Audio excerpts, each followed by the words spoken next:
fuel cell technology, makes the long-haul vehicles a notably better option for the environment. Hydrogen trucks are the zero-emission vehicle providing the most eco-friendly option for long-haul road transport, according to a new American Transportation Research Institute report. The report acknowledged that the tech has yet to become adequately feasible for long-haul operations. The ATRI report indicated that while electric vehicles do not produce any direct greenhouse gas emissions, the CO2 emissions resulting with the production of the vehicle itself, its battery, and the electricity production, leads to only a 30% emissions reduction when compared to the emissions of a conventional diesel truck.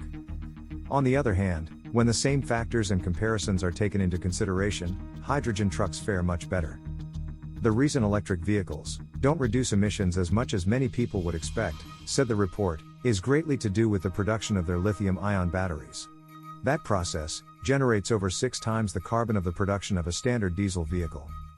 The research, conducted on the electric and hydrogen trucks, was based on the GREET model outputs. The GREET model outputs were developed by Argonne National Lab. The research also took into account the CO2 emissions generated by the electrical grid in the United States. The reason is that U.S. electricity production continues to rely primarily on fossil fuels.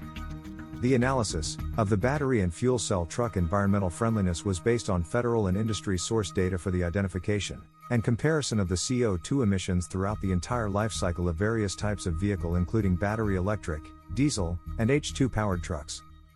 The U.S. trucking industry is strongly committed to carbon reduction efforts, and electric motors and drivetrains offer many additional performance and maintenance benefits, said CRST President and CEO Hugh Eckberg when discussing the report on the electric and hydrogen fuel trucks.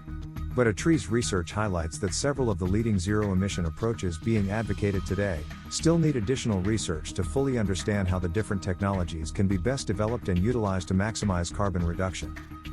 Thank you for following Hydrogen Fuel News. Make sure to hit subscribe and to click the link within the description to get our free ebook.